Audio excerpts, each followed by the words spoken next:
Hello' brand, কি খবৰ? এইফালে গিলাচ এটাতে মই গাখীৰ অলপমান লৈ গৈছোঁ, যিহেতু মই মাহীহঁতৰ ঘৰলৈ গৈ আছোঁ এতিয়া বৰ্তমান।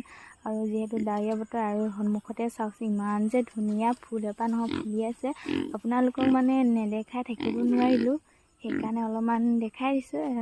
মোৰ খুব ভাল লাগিছে, আৰু আপোনালোকক কেনেকুৱা লাগিছে জনাবচোন। তাৰপিছত এইফালে আহিলে আমাৰ বেটী মানুহ পূৰা মানে ভিডিঅ' কৰোঁ উৎপাত ৰাতিপুৱাই আৰু ভিডিঅ' এটা কৰি দিলোঁ, যিহেতু ইউটিউব চেনেলত দিয়া আছে, আপোনালোকে চাব পাৰিব।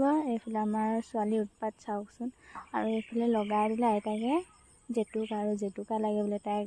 তাৰপিছত এইফালে বিহু গ'ল যদিও আমাৰ বেটীৰ গাত বিহুৱে যোৱা নাই, জেতুকা লগাবই লাগে, সেইকাৰণে জেতুকা লগাই। আৰু এইফালে চাওক, আমাৰ ঘৰৰ সন্মুখতে আছে লেচু গছ, আৰু এইফালে লেচু অলপ ৰঙা হৈছে, আৰু আগতীয়া হয়, আৰু আমনি লাগিছে সেইকাৰণে অকণমান বহি ভিডিঅ'কে বনালোঁ।